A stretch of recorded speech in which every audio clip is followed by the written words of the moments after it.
JSSC दफ्तर पर CID की रेड हुई है। जेएसएससी सचिव सुधीर गुप्ता से पूछताछ की जा रही है।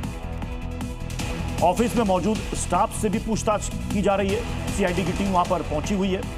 सरकार और छात्रों की मुलाकात से पहले यह रेड हुई है जेएसएससी के दफ्तर में, जहां पर सीआईडी की टीम पहुंची है रेड डालने के लिए, और वहां सचिव सुधीर गुप्ता से पूछताछ हो रही है। और साथ ही ऑफिस में जेएसएससी के ऑफिस में जो स्टाफ मौजूद है उनसे भी पूछताछ चल रही है। और अब बात उस खबर की जो लाखों छात्रों के हित से जुड़ी है। अभी नीट पेपर लीक को लेकर चल रहा बवाल पूरी तरह थमा भी नहीं था कि एक और मामला आ गया।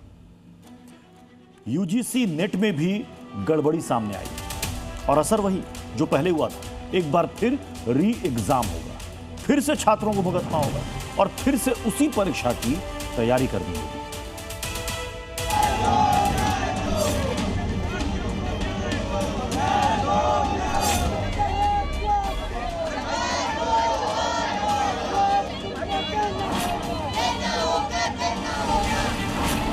पहले नीट,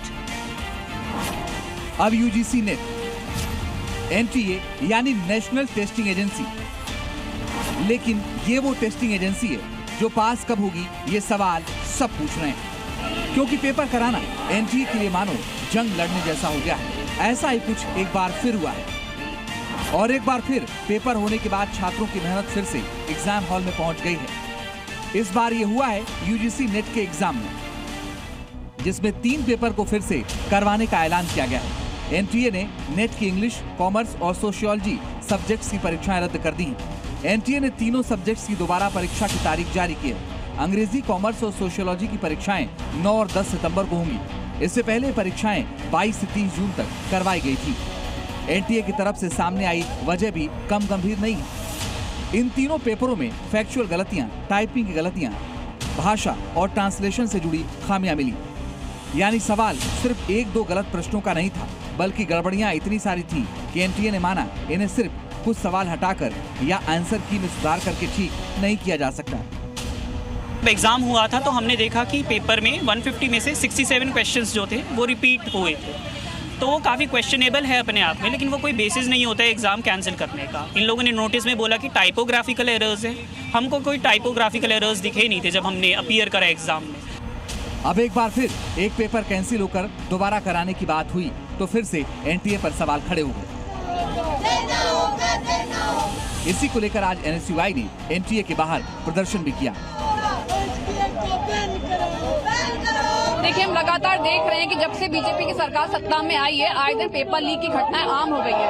एनटीए जैसी नेशनल ठग एजेंसियां छात्रों के भविष्य का दरबार खिलवाड़ कर रही है। इस तरीके से अकाउंटेबिलिटी आप नहीं ले पाएंगे तो फिर एनएसयूआई जैसे छात्रों की गूंज को लेकर सड़कों पे उतरी थी नीट पेपर लीक के मामले में। बार बार अगर आप यदि ऐसा करते हैं तो इस बार हम सड़कों पे नहीं संसद तक जाएंगे। तो वहीं राहुल गांधी ने भी इसे लेकर निशाना साधा। राहुल गांधी ने पोस्ट किया कि गलती एनटीए करती है लेकिन सजा छात्र भुगतते हैं। ये अब कोई शिक्षा व्यवस्था नहीं बल्कि ये एक्सट्रैक्शन मशीन बन गया है। एनटीए अभी भी असली सवाल का जवाब नहीं देगी। क्या परीक्षा से पहले ये पेपर लीक हुए थे? ये पहली बार नहीं है जब एनटीए की परीक्षा व्यवस्था पर सवाल उठे हों। अभी हाल ही में नीट का पेपर लीक होने के बाद भी दोबारा एग्जाम कराया गया था, जिसके बाद बड़ा विवाद हुआ था। अब एक बार फिर सवाल उठे और सवाल ये कि गलती एनटीए की, लेकिन छात्रों को नुकसान कब तक उठाना होगा?